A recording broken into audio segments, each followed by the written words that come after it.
군사들은 예수님을 뜰 안으로 끌고 갔다. 그것은 총독 관저였다. 그들은 온 부대를 집합시킨 다음 그분께 자주색 옷을 입히고 가시관을 엮어 머리에 씌우고서는 유다인들의 임금님 만세하고 하며 인사하기 시작하였다.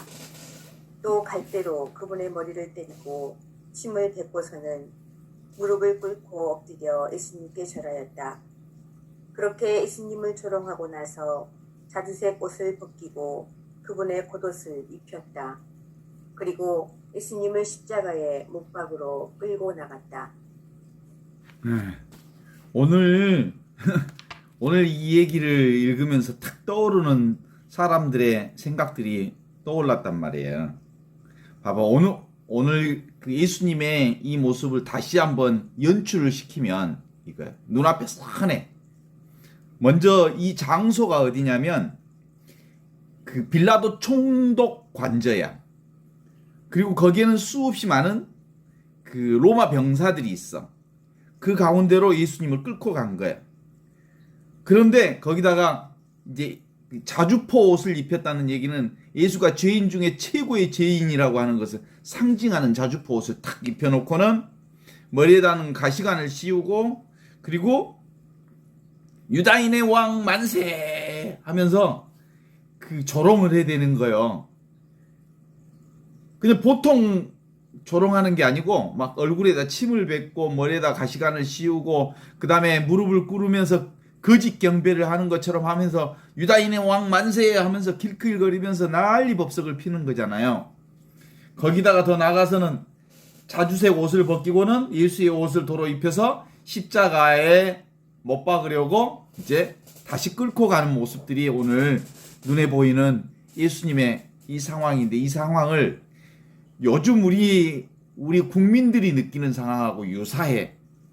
윤석열과 그의 일당들이 이렇게 그동안 쌓아왔던 대한민국의 국격을 이렇게 무시하고 바닥으로 밟아버리고, 그리고 대한민국의 자존심 하나로 살아왔던 이 자존심의 백성들을 일본 앞에 굴종거리고, 그리고 와, 이건 정말 창피해서 살 수가 없어.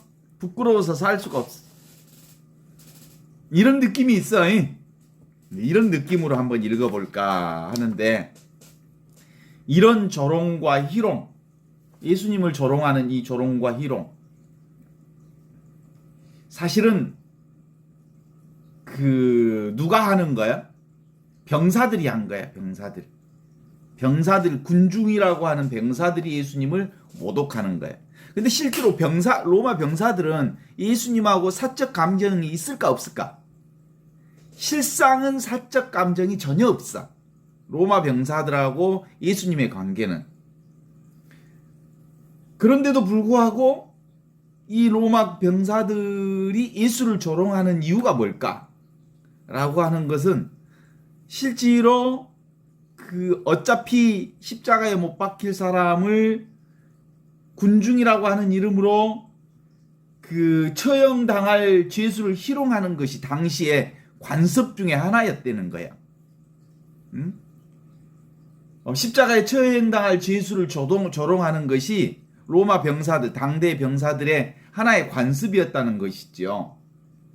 그런데 실제로는 우리도 아무 상관없는 사람들을 조롱하고, 그리고 그러는 경우들이 종종 있어. 옛날에 어느 배우가 정신대를 소재로 삼은 누드 사진을 찍을 때 말 그대로 벌떼처럼 일어나서 그 여배우를 매도하는 사람들 가운데 평소 그에게는 전혀 사감이 없었던 사람들도 얼마나 많았는지 몰라요. 조롱하는 과정에서. 사감커녕 그 여배우에게 호감을 가졌던 사람들도 상당히 그 여배우를 조롱하는데 끼어 있었다는 거예요. 실제로 우리는 우리의 사적 감정과 상관없이 어떤 죄수를 대상으로 그냥 함부로 그를 매도하고 퍼붓고 하는 일들을 희롱하고 조롱하고 가시관을 씌우고 침을 뱉고 갈대로 때리고 하는 짓을 하는 경우들이 종종 있다는 거야. 나와 상관없음에도 불구하고.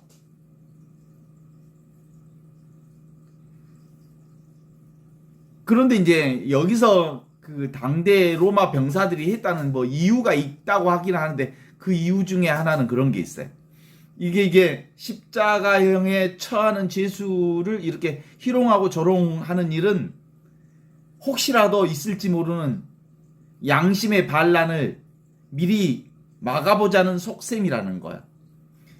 그렇게 막 해야 내가 십자가로 통해서 그 죽이는 그 사람에게 양심의 가책을 눌러버리는 거지.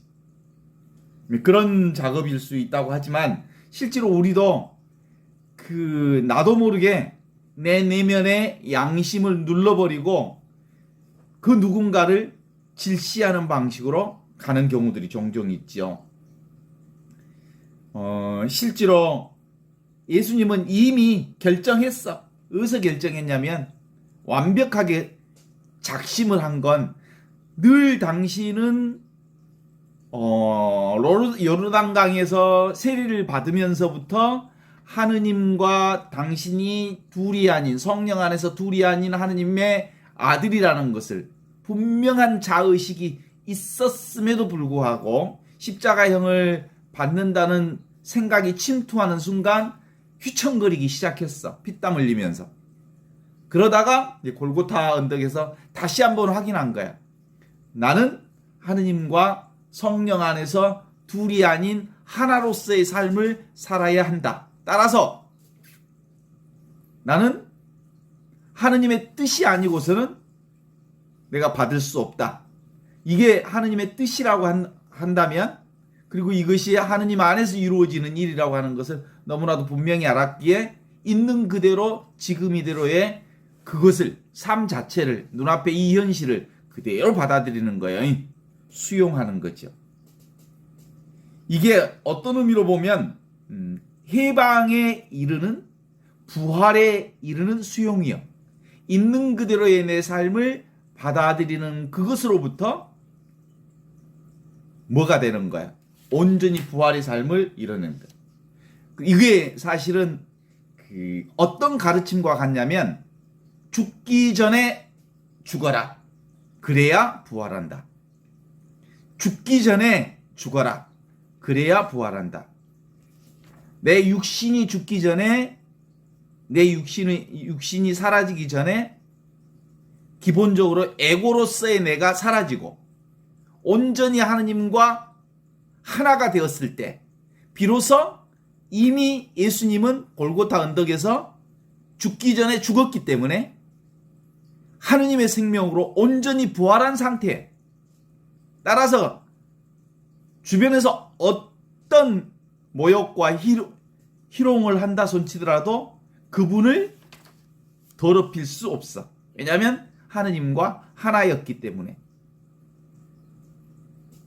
그날 병사들이 예수님에게 수많은 조롱과 그리고 침뱉음과 모욕을 가했음에도 불구하고 예수님에게는 아무 일이 없었다고 하는 사실을 우리는 익히 알 수 있어요. 그랬기에 예수님은 그들에게 어떤 반항도, 어떤 대항도, 어떤 반응도 하지 않았다는 사실을 알게 되죠. 바로 그 아무 한 일이 없는 그날, 바로 그 모든 일을 하느님께서 감당하셨던 거예요. 그래, 이건 예수님께서 하신 일인가요? 아니면 하느님께서 하신 일인가요? 이건 예수님이 하신 일도 아니고 하느님도 하시는 일이 아니고 온통 하느님과 하나 된 성령 안에서 이루어지는 일이었어. 누구도 한 일은 아니지만 그 안에서 모든 일을 하느님께서 성령 안에서 다 이루신 일이지. 이것을 우리의 동양 사상에서는 무위자연이라고 그래. 아무 일도 하지 않았지만 하느님은 자연스럽게 하느님의 일을 온전히 하셨다. 이런 뜻이요. 무의자연이라는 게 그런 거예요. 인간은 아무 일도 하지 않았지만 하나님은 아무 일도 하지 않는 그 인간을 통해서 모든 일을 다 하신다. 이런 거죠. 그래요. 이게 바로 무아지경의 자신의 도를 찾은 길이에요. 내가 없을 때, 내가 하느님 앞에 남김없이 나를 하나님께 봉헌했을 때 비로소 하느님이 나를 온전히 차지하셔서 하느님이 나를 온전히 하느님의 사람으로 이렇게 살려주시는 일이다. 이런 거죠. 십자가에서 숨을 거두시기 전에 이미 예수님은 돌아가신 상태와 다름이 없으셨다는 뜻이다. 이런 거예요.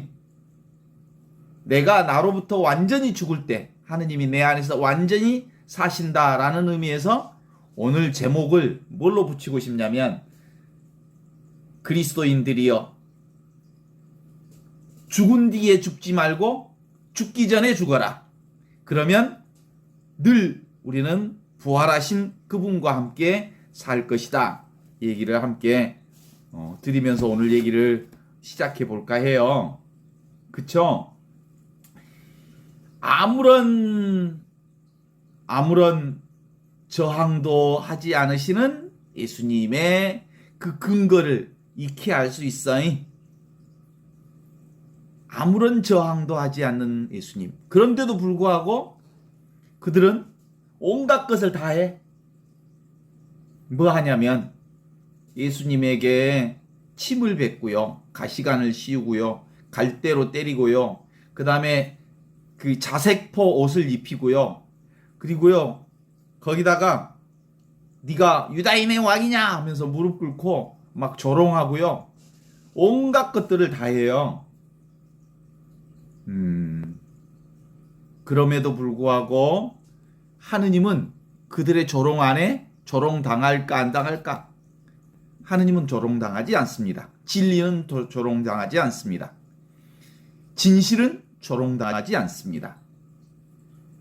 삼위일체 하느님과 성령 안에서 하나가 된 사람은 그 어떤 상황이 눈앞에 펼쳐진다 하더라도 하느님의 은혜와 은총과 사랑과 자비는 전혀 손상이 없음을 알기 때문이죠. 그래요. 통째로 예수님의 이 손을 들어 줄 수 있는 것은 예수님이 죽기 전에 죽으셨다는 사실입니다.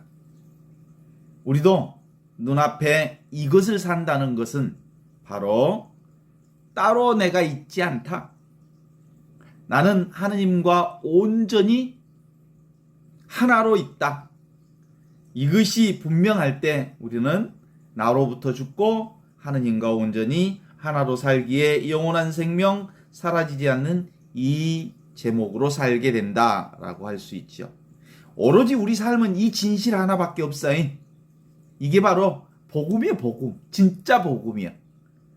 예수님께서 우리에게 오셔서 펼쳐주신 하느님 나라의 기쁜 소식이란 이 소식을 얘기하는 거예요. 눈앞에 이것, 지금 여기 직접적인 살아있음, 이 현존이야말로 하느님 그분을 사는 일이다. 이게 바로 나의 본성이다. 이게 하느님과 둘이 아닌 진정한 본성이다. 우리 모든 사람이 다 이거 가지고 있어. 이 하느님의 본성을 가지고 있어. 나만 가지고 있는 게 아니라 모두가 가지고 자기 본성으로 가지고 있어. 이건 사람뿐만 아니라 사물도 가지고 있고 티끌까지도 이 하느님의 본성으로부터 제외되어 있지 않아. 모두가 갖추어져 있는 이 하느님 나라의 본성 가운데 살고 있지. 우리는 천지창조 이전부터 지금 이 순간까지 이 하느님의 사랑의 본성 가운데 살고 있는 거죠. 이것을 일으켜서 지금 여기 직접적인 이 사랑의 본성 가운데 살고 있다는 이게 분명하기만 하면 우리는 세상에 어떤 일이 일어나도 흔들리지 않을 수 있다. 세상에 하늘, 땅, 물, 벗 모두 삼라만상이 다 이것으로 이루어져 있고 이것밖에 없다. 하지만 인간에게는 망상이라고 하는 이 병이 있어서 물고기가 물속에 살면서 물속에서 물을 찾아다니듯이 끊임없이 분별망상을 하지만 결국은 물고기가 물속에 살면서 물을 찾아다니지만 물속을 벗어나지 못하는 것처럼 우리 인간도 오만 생각과 오만 짓거리를 다 하고 돌아다녀도 이 사랑을 떠나지 못한다. 이 자비를 떠나지 못한다라는 걸 알게 되는, 이게 분명해야 된다는 거예요. 행동은, 인간들은 자기 행동은 다 어떻게 해? 하느님 안에서 살아.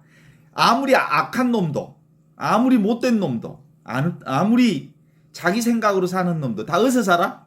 하느님의 사랑 안에서 살아. 이 본성 가운데 살아. 이 하느님의 사랑을 떠나 있지 않아. 그런데 머릿속에서는 나는 하느님과 상관없어. 나는 이 은총과 상관없어. 나는 이것과 상관없이 살아. 어디에 있어도, 무엇을 해도, 어떤 상황에서도 우리 모두는 이것을 떠나 있지 않아요. 지금 여기 이것을. 그럼에도 불구하고 눈앞에 이것, 발밑에 이것, 어디를 가도 이 자리에 있으면서 이 자리를 떠날 수 없으면서 생각으로 사는 사람들은 늘 이렇게 자기 생각으로 살면서 온갖 악행을 다 퍼부서 지가 대장인 줄 알고. 그래. 그래서 온갖 조롱을 다 하는 것도 그런 거야. 자기 생각으로 사는 사람들이어서 그래. 어떻게 애교 현장에 가가지고 이 새끼들이라는 국회의원들, 미국의 국회의원들 이 새끼들이라는 말을 써. 근데 그게 검찰들의 특수 용어래. 직업 용어래. 이 새끼들, 저 새끼들, 개새끼들, 이놈들, 저놈들. 욕을 빼놓고는 도대체가 말이 되지 않는 사람들. 이들이 검찰이라는 거야. 그게 직업 용어래. 직업 용어. 욕이. 검찰들의 직업 용어. 지가 뭔 소리를 하는지 모르면서 살다 보니까 정말 하지 말아야 할 소리를, 해서는 안 될 소리를 거기서 해버려.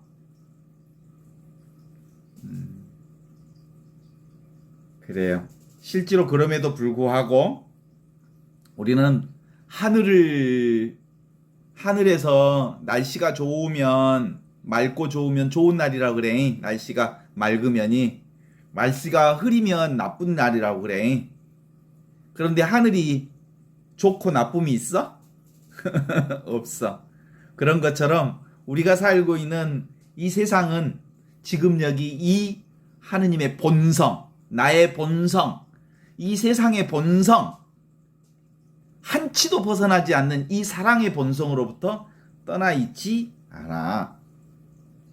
세상은 수많은 이 얘기를 보여주고 있잖아요. 진짜 이번에 정말 국민들이 너무 부끄러워. 윤석열 정부를 보면서 와, 너무너무 부끄러워. 대한민국의 국격이 이렇게 처참하게 짓밟히는 때가 없었어. 아무리 그래도 저렇지는 않았지. 그렇지만 그럼에도 불구하고 우리의 삶은 지금 눈앞에 이것은 하나도 달라진 게 없어. 하느님의 사랑은 이런 상황에서도 대한민국을 외면하지 않아. 그리고 나의 이 사랑의 눈길은 내가 사랑하는 내 조국을 외면하지 않아. 그렇습니다. 우리가 만일 지금 여기 이 살아있는 이것이 분명하지 않으면 오고 가는 정치 현상, 인간의 현상, 세상의 변화, 날씨의 변화에 생각이 늘 끄달리고 또 끄달려서 속상하고 또 속상하고 그러겠지만 사실은 생각이 나의 주인공이 아니여. 지금 눈앞에 이것, 사랑이 내 삶의 주인공이여. 나는 그 생각에 따라 하늘 땅 지옥을 하루에도 수십 번 왔다 갔다 하는 삶을 사는 게 아니라 그 지옥 같은 눈앞에 펼치는 이 상황에서도 이 사랑이 분명하면, 이 본성이 분명하면, 지금 여기 이것으로 살고 있다는 이 자각이 분명하면 그 지옥과 같은 현상을 보면서도 끄들리지 않으면서 볼 수 있어. 그래. 인간의 습은 생각에 끄달려, 눈에 보이는 경계에 끄달려, 분별에 끄달리는 습관이 있어. 그 습관대로 살게 되면 속상해서 못 봐주겠어. 미쳐불겠어. 칵테일에 죽여불고 싶어. 하지만 우리는 그 어떤 상황에서도 지금 여기 이 하느님의 사랑으로부터, 이 본성으로부터, 여기로부터 벗어나 있지 않기에 다시 이 나라를 사랑하고 그렇게 이 나라를 지켜나가는 일에 또 함께 노력하고 마음을 모을 수 있을 거예요. 이것이 분명해야 돼. 우리 어디서 살아? 물고기가 물속에서 물을 아무리 찾아다녀도 태평양으로 가도 물이 있고 대서양으로 가도 물이 있고, 태평양 어디 남양 제주도 끝바다에 가도 물이 있듯이 어디를 가든 이 물속을 벗어나지 않는 우리의 삶, 그 물을 먹고 물 안에서 살고 물 가운데서 살고 물로서 살고 물이 우리 삶의 전부인 우리는 물을 외면할 수가 없어. 진실, 그 물이 뭐야? 이게 진실이야. 이게 진리야. 이게 사랑이야. 모든 것이다 이것이다 이거. 지금 여기를 살고 있는 저 역시도 사실은 스승 예수를 제대로 만나지 못했다면 그동안 사실 3, 40년 동안 신학교 생활까지 포함해서 3, 40년을 가까운 스승 예수님의 말씀을 제대로 알아듣지 못했어. 그런데 이제 정말로 제가 하느님과 둘이 아닌, 성령 안에서 둘이 아닌 이 하느님을 만나면서 예수님이 하느님과 성령 안에서 둘이 아니셨던 것처럼 나도 역시 성령 안에서 하느님과 둘이 아니라고 하는 이 사실이 내 안에서 분명해지면서 이제 예수님의 이 사랑으로부터 벗어나지 않을 수 있다는 확신이 섰어요. 스승 예수는 늘 눈앞에 이것을 우리에게 직접 당신의 삶을 통해서 보여주셨지요. 삼위일체 하느님, 둘이 아니고 성령 안에서 하나로 살고 있는 이것을 온몸으로 보여주신 그분의 말씀이, 그분의 생이, 스승 예수의 삶과 생이 곧 우리의 복음이고 내 일상의 삶이라고 하는 것을 알게 된 거지요. 지금 여기 이것, 눈앞을 떠나 있지 않는 하느님의 사랑, 이 사랑 안에서, 성령 안에서 이 사랑으로 하나로 살고 있다는 것, 이것을 알면 일하고 쉬고 자고 보고 듣고 느끼고 알고 있는 이 모든 것들이 다 지금 여기 이 사랑을 떠나 있지 않다는 것을 알아. 아시오. 이 하느님의 복음을 알기 전에는 하느님 나라가 무슨 황금 나라인 줄 알았거든. 놀라운 보석으로 반짝거리는 하느님 나라인 줄 알았거든. 이게 뭐야? 하느님 나라를 모를 때는 하느님 나라가 보석이 반짝거리는 그 휘황찬란한 나라인 줄 알았거든. 그런데 하느님 나라를 직접 만나보고 직접 눈앞에 이것인 줄 체험하고 나니까 하느님 나라가 뭐예요? 똥이요. 똥도 하느님 나라고 하느님의 사랑으로부터 벗어난 게 아무것도 없는 일상 전반의 삶이 하느님 나라와 유리된 게 전혀 없다는 사실을 알게 된 거예요. 따로 존재했다는 거예요. 하느님 나라 모를 때는. 딴 데 있는 줄 알았어. 근데 진짜로 하느님 이 복음을 만나니까 하느님 나라는 딴 데 있지 않아. 지금 눈앞에 숨쉬는 이것, 움직이는 이것, 지금 여기 이것이 하느님 나라와 둘이 아니라는 기요. 내가 하느님 나라를 모를 때는 황금인 줄 알았더니 알고 보니까 똥이라고. 이 얘기를 하느님 나라를 내가 비하하는 말이 아니요. 가장 티끌과 같은, 가장 눈앞에 있는, 가장 우리에게 천박하게 봤던 그 무엇까지도 하느님의 사랑을 떠나 있지 않다는 것을 알게 됐다는 거예요. 365일 매 순간순간 이 진실 아닌 게 없더라 라는 기억. 그죠? 일상생활하는 것도 이 사랑으로 살고 있고, 설거지하는 것도 이 삶으로 살아있고, 밥하는 것도 이 사랑으로부터 벗어나 있지 않고, 자전거 타다가 공중분양해가지고 넘어져서 손이 띵띵 붓는 이 순간도 하느님의 사랑으로부터 떠나 있지 않고, 지금 여기 눈앞에 이것, 이게 바로 하느님의 사랑이라고 하는 것이 분명하면 눈에 보이는 그 모든 것이 다 이 하느님 나라의 복음이라는 것을 알지요. 지금 여기 이것, 흔들리지 않는 이것이 바로 영생의 기쁨이요 지금 여기 이것밖에 없어요. 눈앞에 이것, 오로지 이 진실 하나로 우리는 살게 되는 거예요.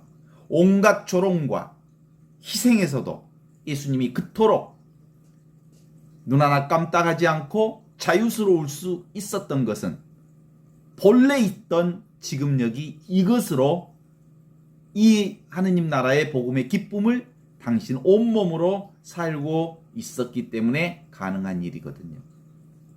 사람의 생각은 늘 나누어이 분별하고, 그렇죠? 봐봐요. 사람은 선과 악을 나눠요. 남자와 여자도 나누고, 하늘과 땅을 나누고요. 자연과 인간을 나누고요. 흑인과 백인을 나누고요. 수없이 나누어요. 그래가지고요. 나누면서, 흑인은, 백인은 우월한 가치를 가지고 있고, 흑인은 저급한 가치를 가지고 있다. 이렇게 생각을 만들어내는 이 조작질을 해야 돼요. 옛날에 옛날 어른들이 옛날 편견에 사로잡혔던 사람들은 뭐라고요? 남자는 하늘, 여자는 땅. 그래갖고 이걸 가치 평가를 했다니까요. 그러니까 자연은 인간보다 저급한 가치를 가지고 있고, 인간은 자연보다 우월한 가치를 가지고 있고, 이렇게 가치 평가를 해. 그러면 우월한 가치를 가지고 있는 인간이 자연을 마음대로 훼손해도 된다는 거야? 그렇게 생각했다니까. 남자가 여자보다 우월한 가치를 가지고 있고, 여자가 남자보다 저급한 가치를 가지고 있으니까 남자가 여자를 함부로 대해도 된다고 생각할 때가 있었다니까. 흑인이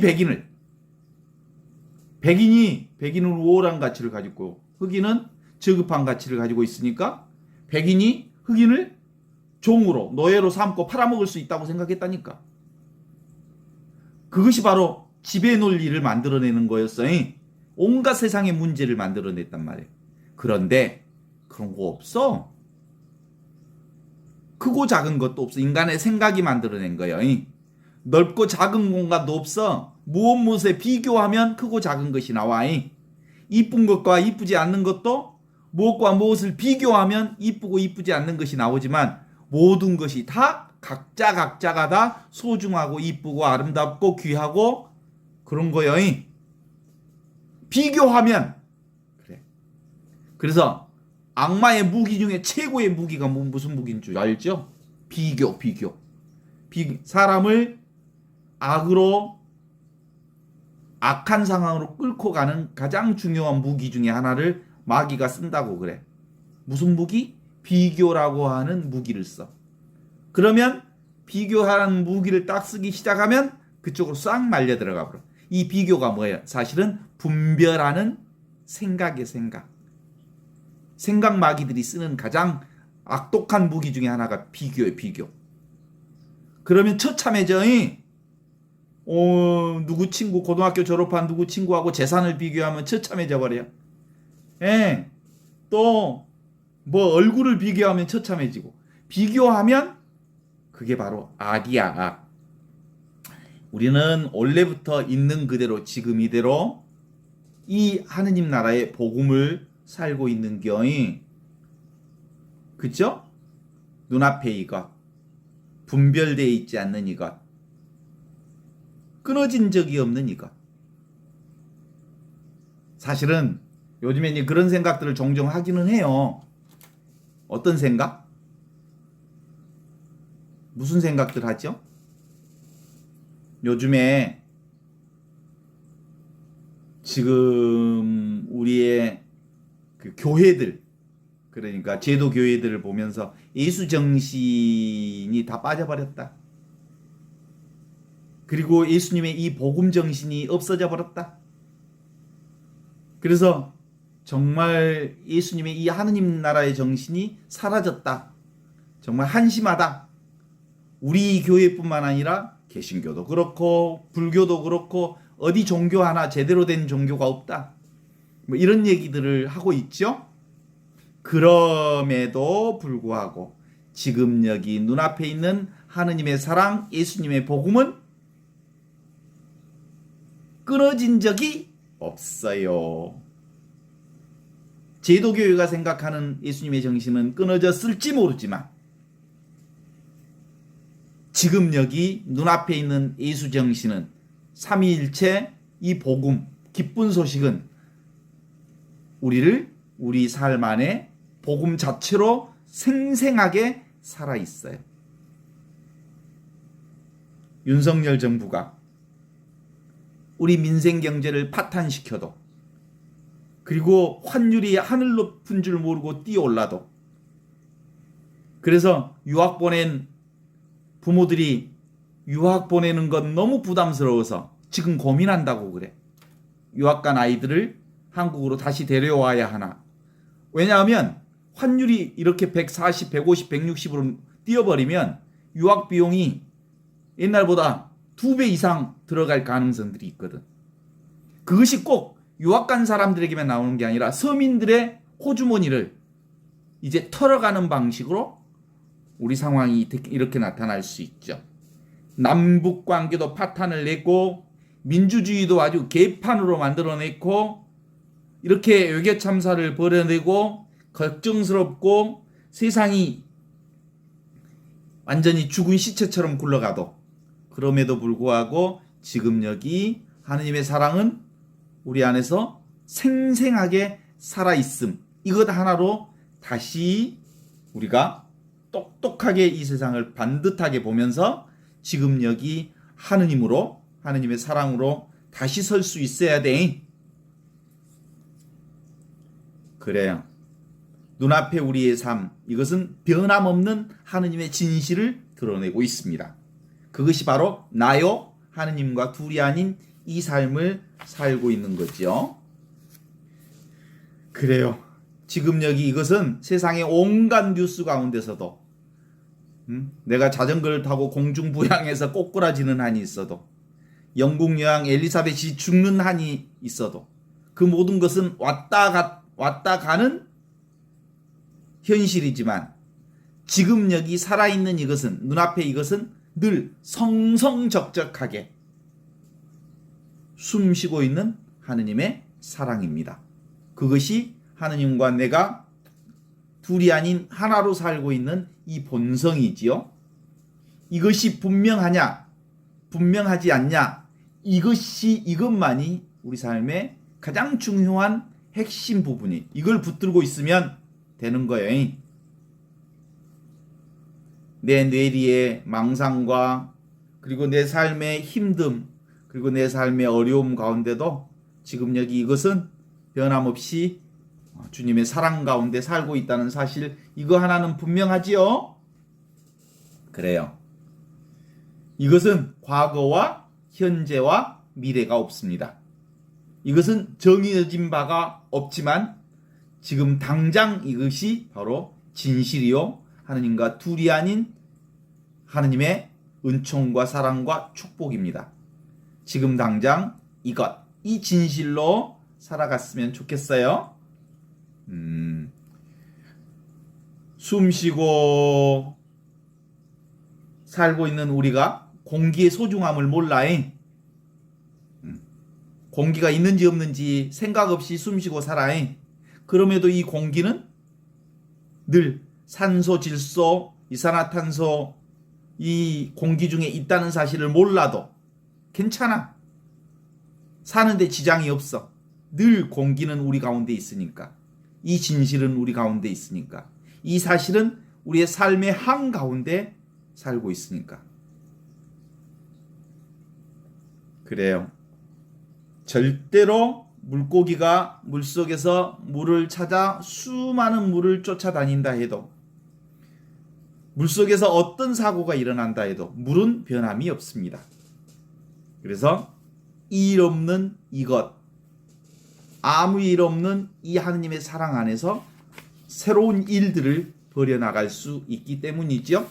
맨날 우리는 또 새로운 일들을 창조할 수 있어요. 왜냐하면 아무 일이 없는 이것 때문에 모든 일들을 우리가 만들어낼 수 있어요. 창조할 수 있죠.